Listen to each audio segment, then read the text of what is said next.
Hey everybody, Steve Fredland here with the Rec Poker Podcast. Thanks for stopping by. Today we're going to continue our conversation about women in poker, and we are joined for this interview by three special guests, Sarah Herring, Katie Stone, and Maureen Bloechlinger, and just very excited that they would join us, take some time off. They offer some different perspectives, so I'm really excited for you guys to hear that as we continue on in this, what I think is a very important conversation, very important to understand the different views of this thing and try to formulate our own opinion and just make sure that we understand kind of what's going on there. It's been a while. We were pre-recording a lot of these interviews, so I'm not really giving you real-time updates on kind of what's going on in my world at Running Aces, all of those things, because we got a lot of the interviews kind of pre-stocked prior to the series, but I'm taking an opportunity here to do a little intro to this one to also update you a little bit on what's going on. Running Aces continues to kind of have some things cracking there. We're doing some things in partnership with them. So Monday mornings, we're piloting a play and learn. We actually just had our first one this week at the time of the recording, where I go in from 8:30 to 9:45 prior to the 10 o'clock tournament. And it's free of charge, and I just deal out cards. We have some chip stacks. We have some simulated tournament situations, and when we play it out, and then we talk about the situation and why people made different decisions. And it was just fascinating, just fantastic. I've done a number of these before, and so if you're in the area on a Monday morning and you want to come by and do that, I would welcome you to do that. It's just really fun, great way to build community, and also we're learning a lot about the game as we talk about the different situations. So join that. They also have their anniversary tournament coming up, and the date escapes me. I believe it ends on July 14th. I'll just talk really slow, and that'll allow me to look up the date. Yeah, it culminates on Sunday, July 14th. And the reason I know that is actually they've asked me to come in and do some day two reporting. So one of the things that the recreational players in the area have been asking for both of the bigger casinos and all of the casinos is better coverage on day two of big tournaments. And so I'm going to be doing that from the start of day two up until they reach the final table. I'll be using their accounts and updating things. So if you're going to play that event, you should be covered pretty well on day two. If you're just going to be following along, make sure you check out the Twitter and Facebook feeds on that day, and we'll get you as many updates as we can on what's going on. And then once they reach the final table, they'll turn it over to their Twitch RFID table feed on that deal. And also just one last thing, I know a lot of you were following along with me while I was in Vegas. I'd put a little app together that you guys could download, and I had, I don't know, about 250 people that were following me, which was super exciting. And I would just give updates as we went, and it would update, I guess, my cash percentage, my ROI, all of those different things, plus little comments I would make along the way. And a number of you have asked how it went out there. It went quite well. I ended up, I should look it up, but I played 21 different tournaments, and I cashed in 8 of them. So 8 out of 21 tournaments that I cashed in, including 3 really deep runs. So let's see, so 38% cashing percentage. I ended up with about $7,600 in buy-ins. I got back $9,600, so an ROI of about 26%, which I feel pretty good about that. And especially considering 3 of my runs I made were just were really deep runs and really could have gone some great places. So, for example, the first tournament I played was the $1,000 bracelet event. There was 3,253 entries, and I ended up spinning it all the way to 76th place for about $4,400. But it was $420,000 to win. So I was just getting close to the cusp of the big buy-in. So that was fun. Another big one that I had, I ended up with 15th place. Well, let's see, where did I end up? 15th place in one of the 1 o'clock deep stack events, which turned into a very nice payday, but it was like $35,000 to win the thing. So good, but not as great as it could have been. So that was a really good result there. Anyway, so good result on Vegas. We can talk more at some point, but great experience. I learned a ton.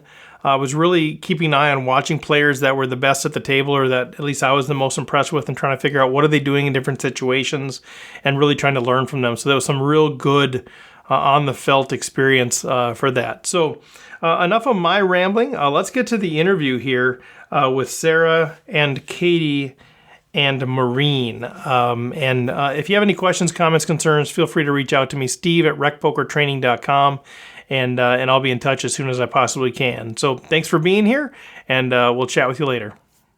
Well, everybody, here we are once again, as promised. We've got Sarah and Maureen and Katie, joined by myself and John and Rob, and we're continuing the conversation about women in poker. And so, without any fanfare, without further ado, I just want to introduce this with you guys. First of all, let's go through the panel. Let's go, Sarah, Maureen, and Katie. Why don't you first just kind of give us a real quick highlights of who you are and kind of what you do in the poker community, if you're a player or press, or what your deal is in the poker world. Sarah, you are muted right now. Sarah says she's not muted, but she's not coming through. Maureen, why don't you go first? Hi, my name's Maureen, and I would say that I'm a rec player at the moment. I do play a lot. I'm based in Switzerland, so I play a lot in Europe. So I play some EPT events, some smaller events in Switzerland, and then I play WPT and at King's Casino a lot. And this summer, the WPA asked me to help admin a group. It's called Summer Camp for Ladies in Poker, and it's a group of around 800 women, and we're there to discuss poker, what's happening in Vegas, what is everyone playing in Vegas, and basically there to support one each other.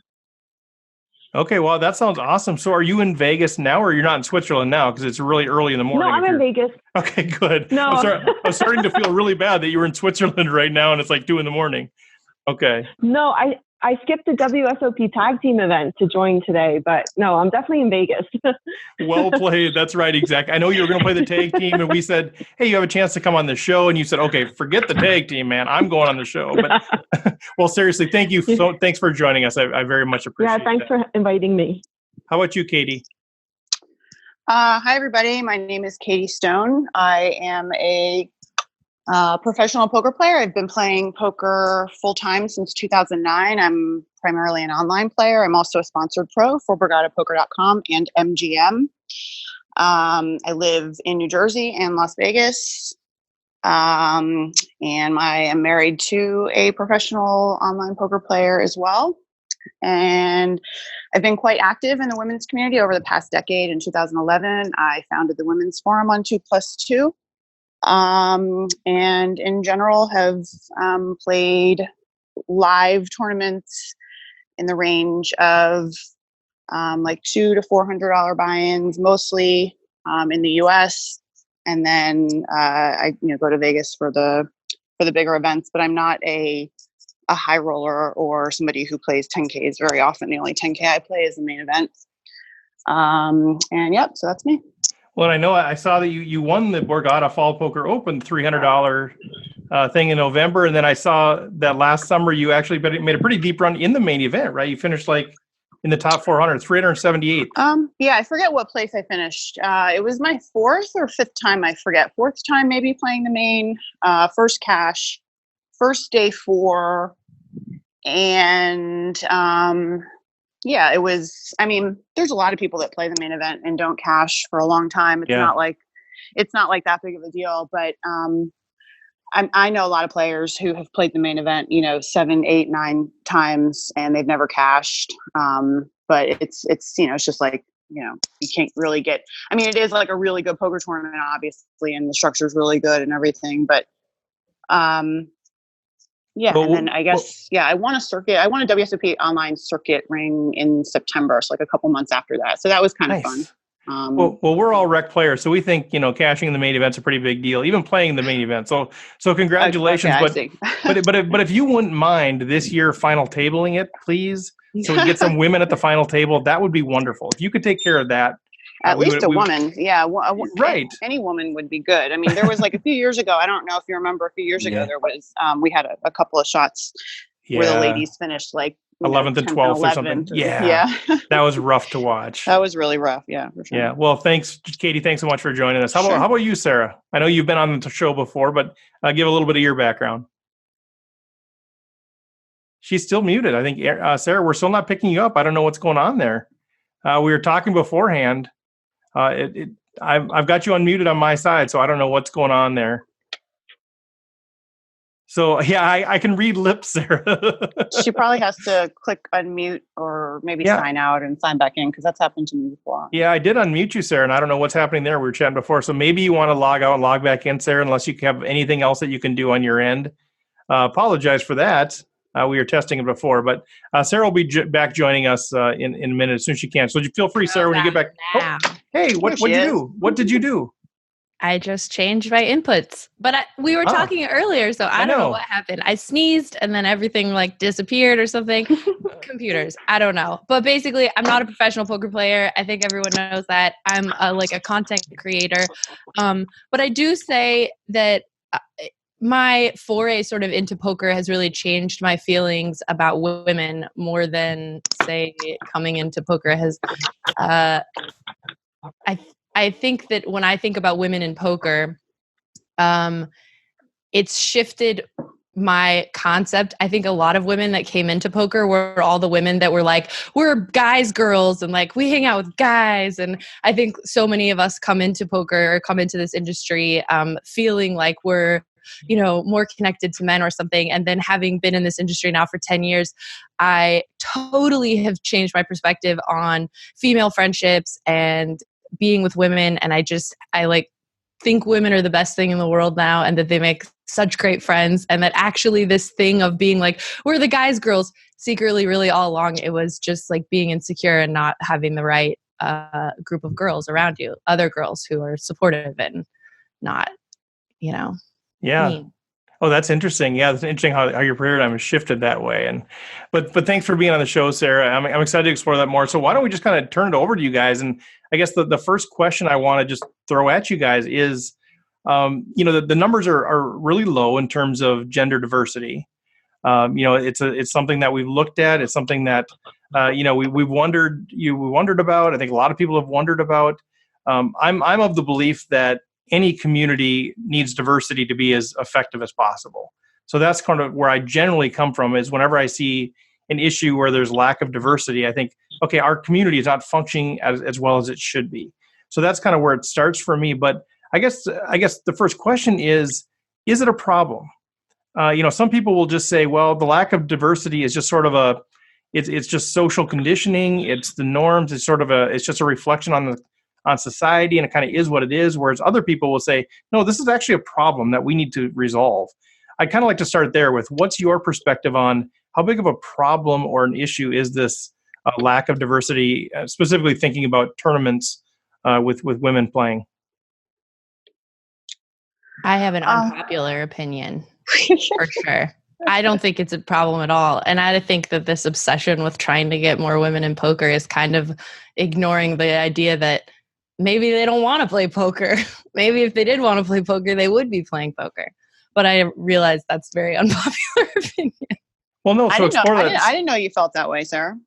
Yeah, I do. But I love women, and I would love to have more women if they want to join. But I just think this like feeling like that they're like, we need more, and like, why don't we have more? But like how much of different? But how much of that feeling do you think is due to the fact that like they just know that they're going to have to deal with shit, like when they get into the poker room, and they just don't want to deal with that shit, and they're just like, you know what, I have something better to do, and I'm going to do that? See, I think a lot of women, myself included, came into poker as the result of a boyfriend or a husband or a friend who was a guy. And I actually think more women come into poker through men than through women. And so for me, it's like, I just don't think that everyone naturally thinks like, oh my gosh, we have this like scary environment. And I think playing poker is super scary, whether you're playing with other men or other women. And that's just like the nature of the game, because it's kind of terrifying. It's like your own money, and there's all these rules, and maybe everybody else knows what they're doing, so you're like the outsider. And I just think it's kind of like scary. And I also think women are just less gambly by nature. We're more prudent and like savers and like planners. I'm like a planner, so I'm less likely to gamble unless I'm drunk. Yeah, but that actually, like, I mean, if you like look at it from the other way, that actually makes you like more likely to be successful in this field, because like so many of the people that get into poker or any type of game that revolves around gambling, they, a lot of people get into it because of other reasons, like they're degenerates or they can't control themselves or whatever. And so like, if you like approach it from more of like an organized, like mathematical approach, like and you look at it as a unique opportunity and activity more so than feeding possibly an unhealthy desire, don't you think you're more likely to be successful in it? I would say that being more likely to be successful and initially having the desire to do something are really like quite often not the same thing. Yeah, of course. I think most people come into poker just like, oh, like I'll try it or I'll test it or I'll like dip my toe in or whatever. Like they don't come in with some plan and like bankroll management and ready to understand all the math and stats. So I feel like it has to be something that's just like naturally attractive to someone. Well, yeah, it has to be naturally attractive. I mean, like the poker rooms and the poker environment generally has to be nice, and it's generally not nice. It's generally not like a very pleasant environment for women, and that's just the bottom line. Most women who are starting to play the game, who are learning the game, they're starting out playing live, and a lot of the times they're not having enjoyable experiences because of what you mentioned. Like they don't know the rules. They aren't sure about themselves. They aren't. Don't men also have that problem? But somehow they can like push through it. Yeah, but I think that's like exactly a combination of what both Sarah and Katie say, because I looked at bios of several different women who got into poker who are quite successful. And when asked in interviews, how did you get into poker? A lot of them did say, through my dad, through my boyfriend, in college playing with the guys. So you do have that component. But as what Katie said, if you come into the poker room and it's not a likable environment, you kind of get turned off. So that's why also I think, the ladies events that were put on in Vegas this week is a great opportunity for women to have the opportunity to play for the first time, to have a welcoming environment, to learn the rules, to get better at the game, to then go into open field. Now that I totally agree with. And actually, I was looking at the numbers and it's crazy because this is the first time that they opened it up for rebuys, which was a great idea. But I thought the numbers were way closer than they would have been. It was like 670 something last year and this year was like 900 something, which means that most people, or at least I'm extrapolating from this, that most people that are playing are not professional poker players who don't come with multiple bullets to fire, who aren't firing every like 1K or 1,500 or whatever. These are people who, like Katie said in this video I made last week, these are women who this is their main event probably. This is the most money that they're going to throw into a tournament. And so I'm all for ladies events. I'm all about like creating great fun environments and fun spaces. I just, in terms of the original question, like, do I think it's a problem that there's not more women that like we have a solution for? Maybe I'd love to see more women, but I just don't think it's this big problem that has like obvious solutions. I think maybe women are just less likely to fall into poker, like less men are likely to fall into, I don't know, makeup or sewing or like, I think it's like we're just naturally inclined to do certain things because of certain gender roles maybe. Yeah, because that's kind of what we hear. There's two different things. That's where I'm hearing the difference a lie is that one is that women are just less likely to be interested in poker. They're less likely to be able to get out of the house because of some social norms. They're less likely to want to sit at tables for 12 consecutive hours and not talk to anybody. So there's some of that where it's not a problem because they're just less likely to want to play the game. And then we also hear the other side of it. But when they do step out, women are playing home games. When they do step out, they're meeting a harsh environment or environment that they don't expect or something they don't want to push through. Like you're saying, they could push through, but they're saying, why would I do that? I could just go somewhere where people are having fun and I'm not being berated for not knowing the rules. So that's kind of the two issues I hear. So I hear from your end, Sarah, that you don't feel like it's a problem too, because generally there's not as many women that aren't going to want to play and you can't really control that. The other side of it is, but those who do they're hitting a roadblock. And do you think that it's sort of social? Because the craziest thing is, I think I would be, just looking at my own self and looking at other people I know lots of women, for example, who don't play poker, wouldn't play poker, who will play blackjack or pie gow or like throw some money down on roulette. So what's really the difference in that? Obviously, there's vast differences in terms of the macro scale. But I mean, in terms of someone who doesn't really understand poker, why would they be so afraid to play poker but not to do these other things? And I think part of it is that like a dealer is going to just put up with a dealer in roulette or pai gow or whatever. They're paid to be there. So if you don't know what's going on or you're a drunk idiot, it's fine. Yay, like they'll take care of you. But when you're in a group situation with all these other players, it's kind of like Lord of the Flies, right? Like you're just with a bunch of other people who all also are putting their money in. And so like, I think it's natural to be kind of mean sometimes, or it's natural to be, different roles kind of like emerge, and you're trying to like figure out what role you're going to play in this environment. And it's like every single table you go to, you're creating this new social ecosystem. And it's just really not like that in other games. And I think some people just are never going to find that fun. Yeah. And women maybe more so than men, because it's scary.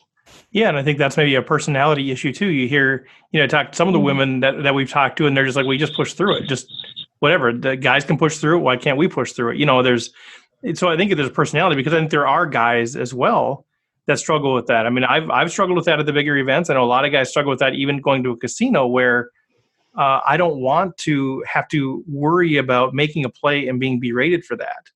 Like in my home game, we kind of laugh about it, or nobody will even catch it. But if I go there and I throw in one chip and I don't realize that's a call, and somebody calls me an idiot, or for recreational players, at least, this is a hobby, right? I mean, if I'm spending money to go have fun, and I'm going to be berated for that. And I don't know if that's the same thing for some women, but that might be part of the issue too.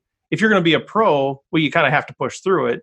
If you're going to have fun, why would you go and be berated? Or at least even the dynamic of men at tables, when I view it all the time, I see it all the time, how men treat women. I don't know if that's part of the dynamic as well. Welcome back, Katie.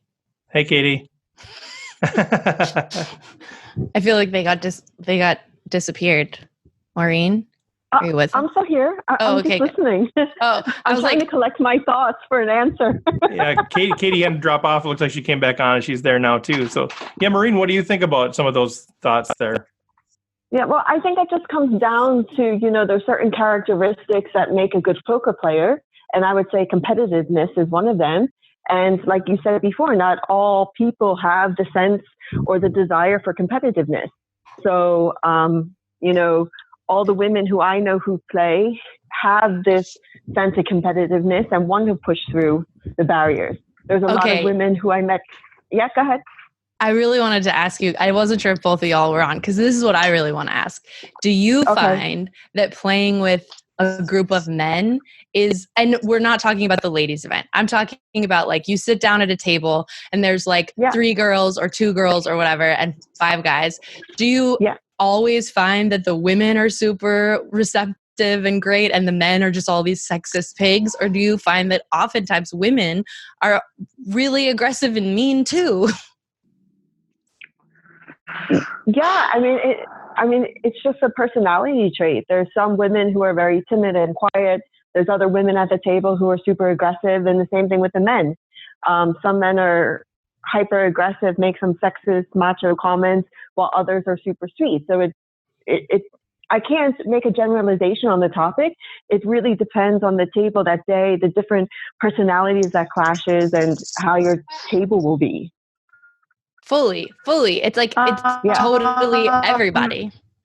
I don't know. Like, I think probably more likely that you would see tension at ladies' tables versus like a regular, let's talk about a regular $1,500 event at the WSOP that might have 1 or 2 ladies at the table.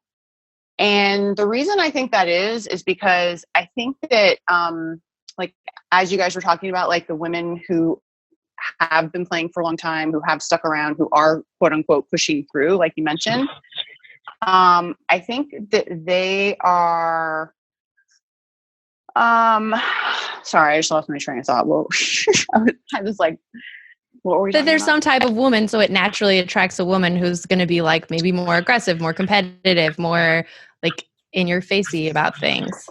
No, I mean, I just think that like they're just used to it, like you're used to it and you learn how to deal with it. But women who are at the table with women are probably more likely to be a little bit uncomfortable because they're so used to dealing with men So they're kind of comfortable in their normal live play. And then when they do get to ladies events, they kind of feel like maybe they have something to prove.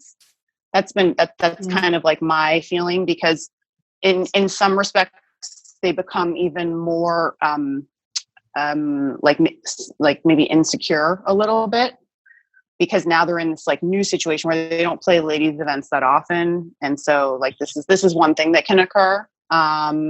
Another thing that can occur is like ladies who play, I mean, like a lot of times ladies who play pretty competitively, if they stick around in the game, they can be, quite successful in their areas, like their regions, like whatever, country, state, city, whatever.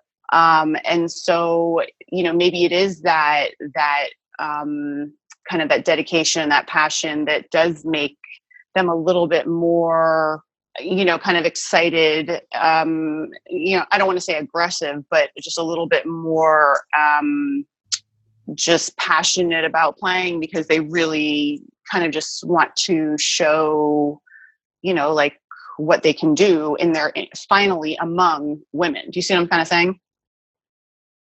Yes. And it was crazy because when I was talking to the bloggers before I came back to Houston, they were saying that covering the ladies event was probably the hardest tournament they've had to cover because of ladies and like complaints from ladies, and ladies like being like, oh, you didn't like cover this right, or this needs to happen. And so we ended up in this conversation about, it's such a fun environment and everyone seems like they're having such a great fun time when like there's this actual undercurrent going on of people feeling like undervalued or underappreciated or whatever.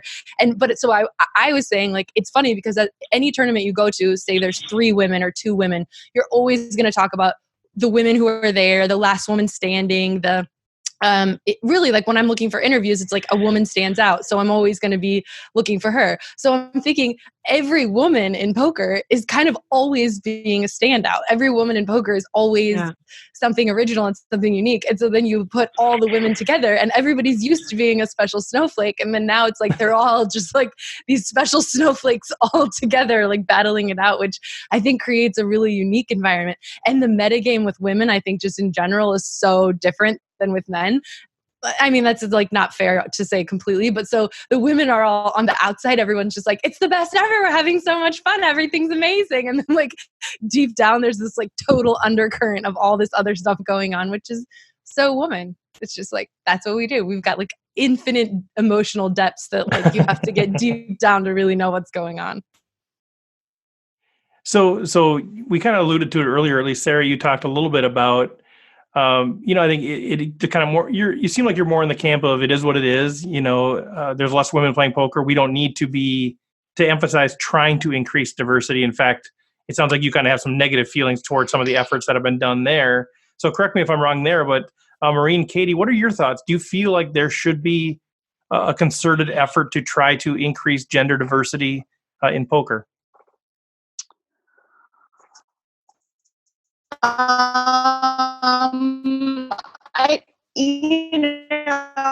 Oh, something's happening with your audio there. Was that Katie? What I think is, I don't think that the goal should be specifically, okay. Hello? Yeah. Can you hear me? Now I can hear you now. Yeah. Hello? Yep, I can hear you now. Who's ever speaking there? We had some funky audio there at first. Can you hear me okay?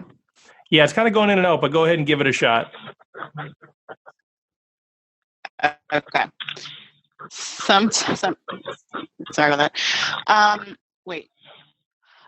So I don't think that, like, I think it's a really good thing to try to focus, like really, really, really important. But I think what's probably more important is just to focus on like the behavior in general. And so I guess like, like efforts to make poker rooms just nicer environments, as far as like making sure the floor and the dinks going on at the table or any type of bad behavior. I think that once you start to address those situations, then it's kind of something that organically grows a player pool as far as expanding into women and Yeah, Maureen, the audio is getting pretty rough. I'm really sorry. It's really other players as well. So that's Katie. Yeah, I mean, Katie? it's a very, very important effort, but I think the important Katie, yeah, are you there? Hello? Yeah, sorry, that audio is really bad. I think Maureen's screen was popping up, but it sounds like maybe that was Katie's audio. It's really going in and out, kind of getting really warbly there. So I'm really sorry that we kind of missed some of your comment. But what I took away from, at least what I heard, and maybe others can chime in there. It sounds like you're saying maybe it's not about specifically attacking gender diversity as much as it is improving the culture, improving the environment in the casinos, and then if there is a sort of a constriction there of women wanting to play because of the environment, that should start to ebb the other way, and more women would be comfortable playing. Yeah, exactly. And more everyone. Yeah, so like and more everyone. Yeah, exactly. Yeah. So, and that's kind of like, I think it's really important to embrace all of the efforts and all of the, I mean, it's a very, very important function of the overall goal. At the same time, as far as bringing more women to posts, now more than ever, more women are active in every part of the game too. I mean, I've never seen as many patches in my life, like as I did this past week at the ladies event. 90% of the tables were patched up. And what that says is that shows the enthusiasm and the participation levels in other poker venues too. Kind of indicative. We're starting to lose the audio again. I'm sorry. Levels across the country, and so yeah. Sorry, Kate. We're starting to lose that audio again. Maureen, did you have any other thoughts on that? Yes, sure. So I completely agree with Katie about the environment of the poker room, but also I think we have to look at the poker market in general, because right now we're all at the WSOP, and perhaps the number of women here is quite low. But then if you look at, free bar poker or charity poker in some of the states, or different levels of buy-ins, I think you would see a larger number of women. So just one of my goals, if the ladies are playing there and want to one day play in the WSOP, I want to have opportunities available for these women to play in the WSOP level one day. If that is their dream, I think that we should support that. I love it. Yeah, I think that's a very true comment. Sarah, did you have something? Yeah, I mean, that I think ultimately, I don't have anything against wanting to or trying to get more women, but I would have to agree that the idea should be more that we need to get everyone, and that everyone should feel welcome to come. And actually, I think, because I spend so much time also with like Maureen in Europe, there's more women playing in Europe, in my opinion. And I think that part of that is because they're able to start by playing online, which is a more comfortable space to learn how to play, which reaffirms also what Katie's saying, which is ultimately the spaces are scary and uncomfortable. It's like buying in and doing chips, and there's just so many things I think that give you anxiety about playing, in real life, and that you can work that if you can play online. So maybe too, some of the efforts we can at least continue the efforts to really try to get online poker back. And I think that's the best way to get everybody back involved in poker. Okay. Agree. Definitely, for sure.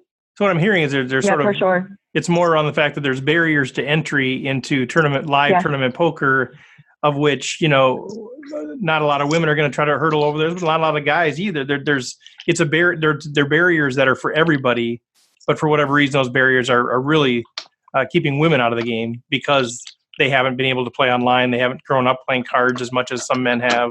Some of those barriers are kind of just getting in the way of everybody, but particularly women. John, Rob, did you guys have any comments or questions?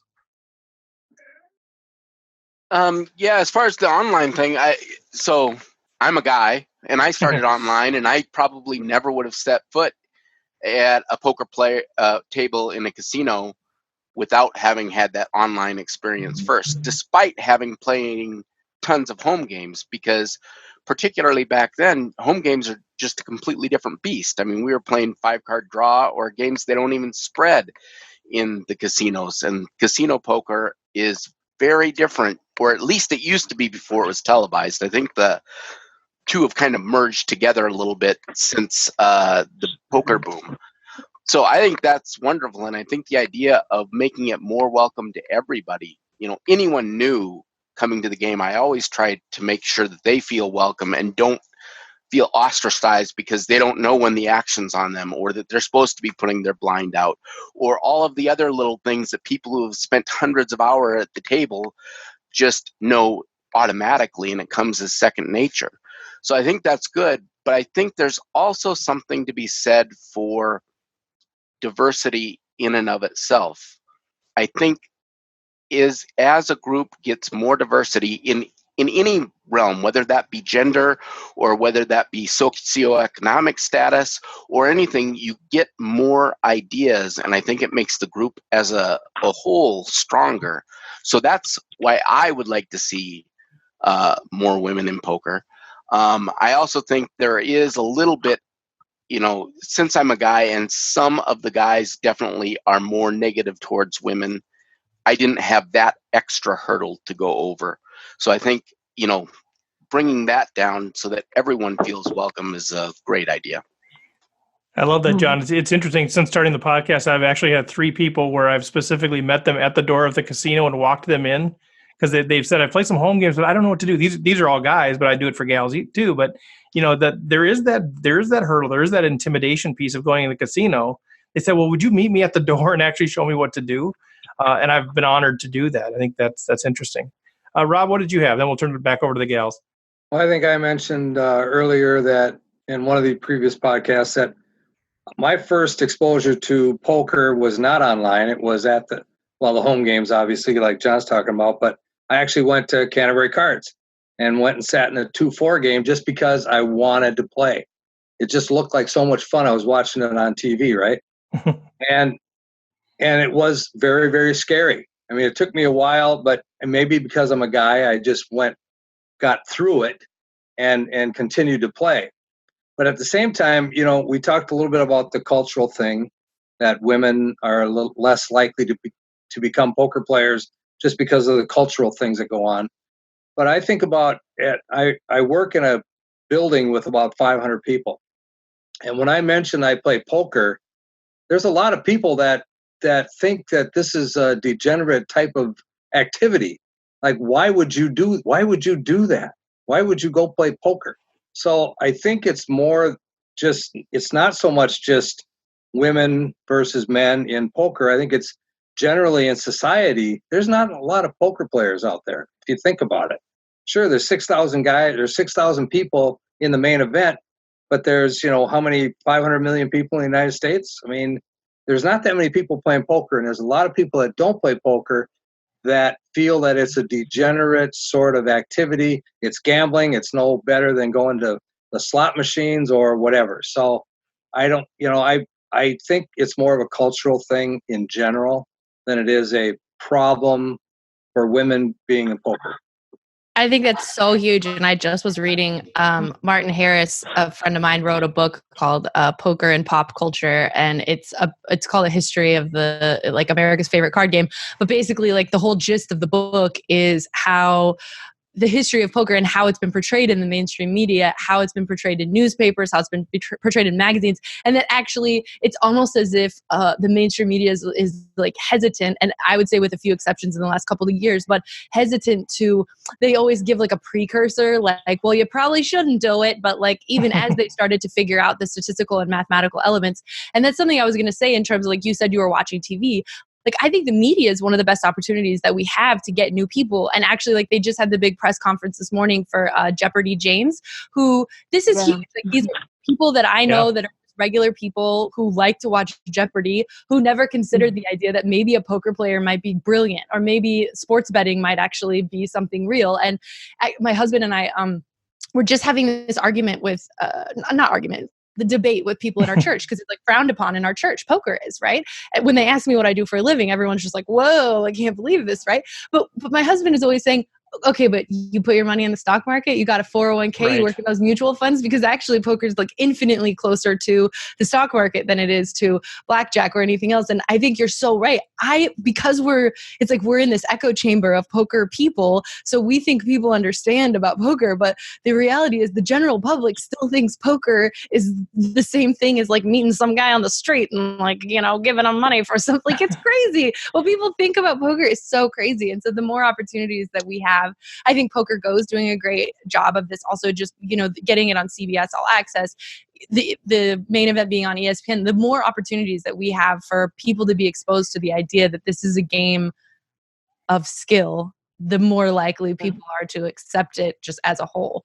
Sarah, it's funny you mentioned that. So I'm a former executive pastor, and I started playing poker, and I also run a nonprofit where we do humanitarian work in Rwanda, and I was speaking to a very large group of people about sort of where we've raised the money from. And one of the things I mentioned was All In for Africa, a poker charity tournament that we started that raised a ton of cash. And it was interesting how many emails I got after that event and how much lost donations we got because of that. People started moving their money away from helping these kids in Africa because we were allowing the poker community to so my point is not to berate the poker community as much as it is to say, the more I agree with all of you guys, the more that we can help reduce the stigma of that. These are the same people that are paying $20 a Friday to play bingo. But there's some sort of a stigma associated with poker that I think we can all maybe help try to bridge that gap. Maureen or Katie? I would have to agree. Yeah. I would have to agree with you guys because since I'm only a rec player, I do work a 9-to-5 job sometimes. And, they always ask you in the interview, what do you do for your hobby? And sometimes I just think to myself, do I not throw it out there on the table? I play poker and I'm very involved. But I really just have to judge because like you said, there's a very negative stigmatism that goes along with it. And do I or do I not want my employer to know about it?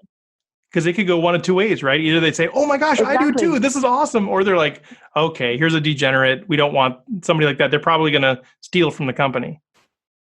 Yeah. So, but usually you can tell in the interview which way it would be going. And then I also point out, I do social media for my Swiss club and other aspects of poker that I can bring into the corporate world, which they appreciate.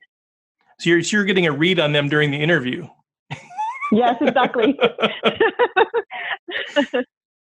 I did want to just throw one thing out because I know we're getting to the 45-minute mark. And I wanted to say that because actually like the WPA, for example, that Maureen's involved in, and I know Katie's involved in tons of women organizations. And John, you mentioned, how diversity can be so great because it brings up all these, new ideas and togetherness and, all of this.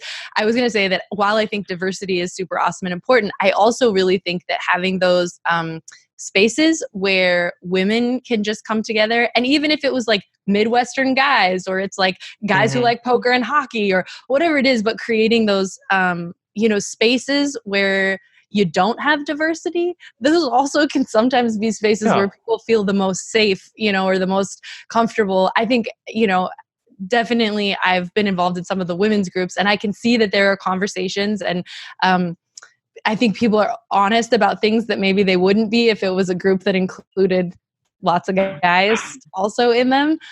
So I wanted to make sure that Katie and Maureen, like you both know, I think that the women's group thing is a great way to create a space where women can talk about poker without being afraid of the sausages. That's well said. And Maureen, I did think is it the campaign that the WPA is doing, it's called Raise It Up, right? Yes, correct. And this has to address what Katie was talking about earlier about the behavior in the poker room and reaching out to tournament directors to make a better environment for everyone, not just for women. Tournament directors. Ooh, what do you think they have to do? Yeah, I'd be curious too. What do they do? What do the tournament directors do when there's those sorts of environments? Is it sort of enforcing penalties, or what are you thinking there? Yeah. Yeah, I think so. And then just making sure that the poker room has a good environment for all players. To be honest, the WPA is a large organization. I don't volunteer in this section.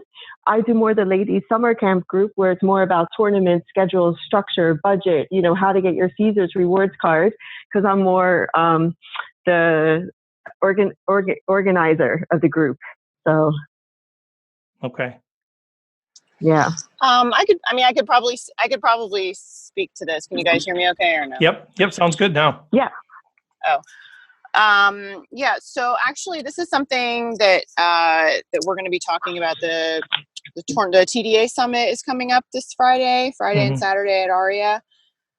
So this is actually something that we have scheduled to talk about at a few different points throughout those 2 days.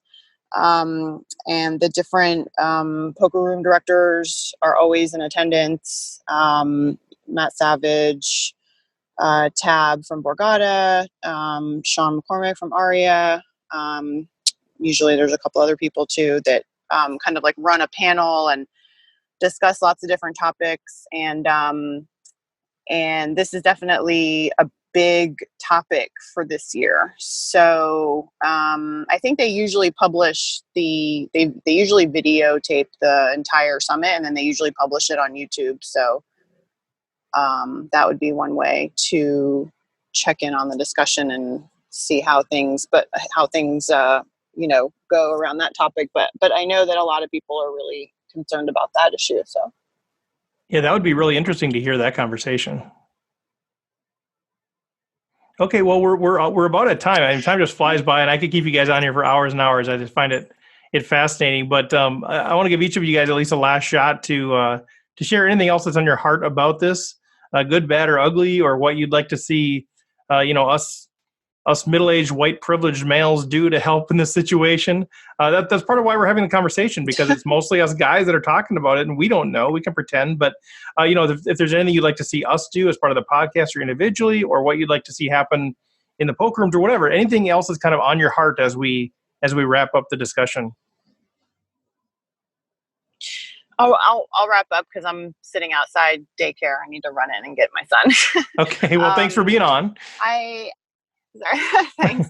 I think that like what I in particular would like to see is, like I said, I'm a sponsored pro at Borgata. I don't play that much live poker. I play mostly online, and this is one of the reasons why, is because of the behavior in poker rooms.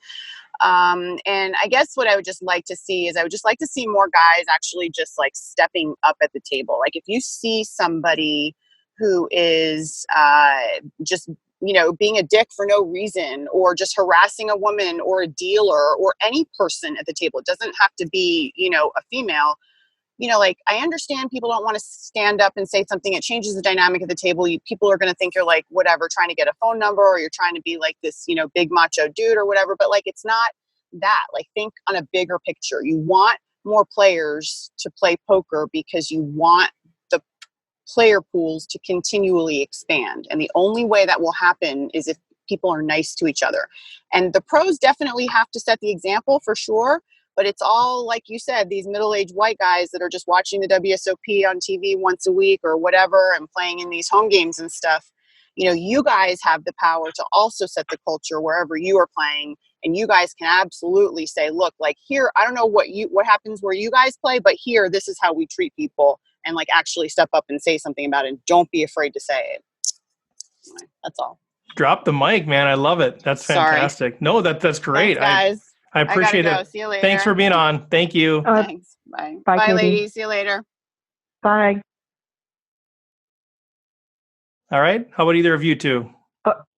Yeah, so I'll chime in next. So since we all love poker and all want to grow the game, I think that everyone should be willing to take a new player with them into the game, introduce them, to a new casino, to tournament, make them comfortable.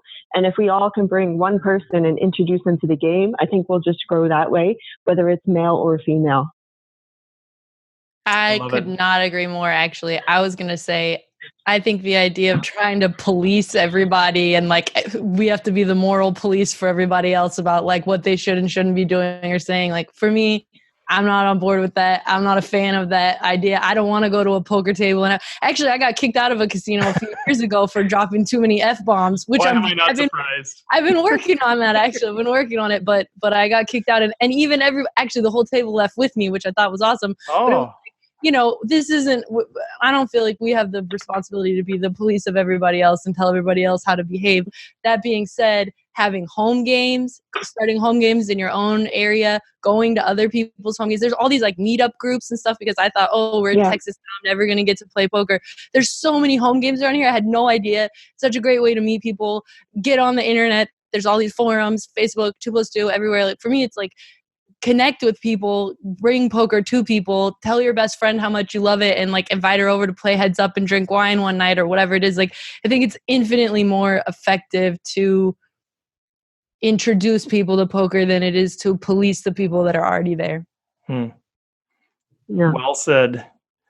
Well, thank you guys. I mean, I appreciate it so much. And Sarah, it was great to see you out at the series. Good luck the rest of the way covering the main event. We'll see you. You're going to be in the main, right? Well, I don't know. I'm toying with the idea. I just don't know that it's going to work out this year. But I will be there some year. Maybe Maybe if I was promised to, be able to hang out with you for half a day, maybe then. Oh, you're gonna put it on me now. No, it's funny when you came out. I saw you the first time, and you like came out of the media room, and I was with a guy. You came out, and you had your face all painted up. As you described it, you said you don't know how long it takes to put this face on. The other guy was like, "Whoa, look at that! That's kind of fun." Oh, look at her face. It's crazy. No, it was fun. But no, thank you guys for being on here, and we will. Thank you for having us. Yeah, for sure. We'll connect at a later date. So you guys can just go ahead and say your goodbyes and hang up, and we're going to hang on here and continue the conversation. Deuces. Don't talk shit about us. Bye. Bye, Chardonnay. Bye. All right, John, Rob. Well, what do you guys think? I know time just flew by there. We probably didn't get to cover a lot of different things, but what were your thoughts on that? I thought it was kind of interesting. There was definitely a difference of opinion especially between Sarah and Katie. Yeah. Katie was talking a lot about the environment of the poker room. And so I'm just have to assume that she's had some bad experiences. Yeah. In that regard. Whereas Sarah, who's doesn't play as much poker, obviously, as Katie, because she's just observing it from outside of the table. Right. Had a very different opinion about, bringing women into poker and is it a problem or is it not? So I thought that was kind of interesting that they have that difference of opinion. And then earlier when we interviewed people like Eileen and she was talking a lot about the cultural differences between the men and the women, which, prevents the women from being in a position to actually go to a poker room and play poker. They're more conservative, maybe with their money. They don't have as much free spending money as a guy will typically have. They don't have as much free time as a guy will typically have because of the children aspect of the whole thing. So maybe it's not necessarily a problem of, not being enough women in poker. Maybe it's just people being accepting of poker. And I mentioned that earlier. It doesn't matter if it's men or women. When I mention I play poker, a lot of people think of that as a degenerate activity, and they can't believe that I'm actually doing that. Right. Yeah, that's well said. I've loved that we've had all these different perspectives on. We got to each kind of wrestle with maybe it's some combination of those or which one do we agree with. But I love that we're getting different perspectives. And sometimes I wonder, is it like what you're saying, one's a pro, the other one's a reporter? Is it where they've played that makes a difference? Or is it just personality? I mean, I don't know Katie at all, but I know Sarah enough to think that if somebody were to harass her at a table, she'd just say F you and move on with her day. You know what I mean? And so some guys would be like that or the other way. So that's kind of this mix of different variables. I find it fascinating. What do you think, John? Yeah, I'm thinking, I think a lot of it depends upon your first experiences, because I'm not a totally outgoing person. I'm more of an introvert. And if I would have had a horrible experience, well, maybe not, because I was addicted to poker by the time I stepped foot into a casino. But I mean, it may have made me not want to come back. So, I think there is room for. I understand Sarah's point about not wanting to police people, but in general, I just don't think we should tolerate dicks, period. Yeah. In any mechanism, whether it be at poker or something else. And I'm coming to the conclusion, in order to be true to myself, I need to be more positive about stating when I find something offensive. And I'm not a type of person who is easily offended. Right. I'm not talking about, if people are just misspeaking or happen to be using a term that isn't quite the politically correct term. It's more, do you treat people with respect and kindness? And, if you don't, I think you deserve to be called out. And not that I need to be the sheriff over everyone, but, just if someone hears 10 times, over the course of a couple of weeks at the poker table, you're kind of being a jerk there. Maybe they'll eventually smarten up and stop being such a jerk. Yeah, I think that's good. And I think at minimum, you're going to feel better about yourself, right? That you at least were, standing up for what was right and good. And it's interesting what, I don't remember who said it too, but like I've had that happen just at the series this year too, where, somebody was berating somebody and I didn't like make a big thing of it, but like, dude, come on, knock it off or whatever. And then somebody else says, oh, you're just trying to get her number. What are you talking about? Like, I mean, that is sort of a reaction that you get sometimes. Like if you're the social justice crusader, people think you have some sort of ulterior motive when you're just trying to say, can't we all just be decent human beings? Right.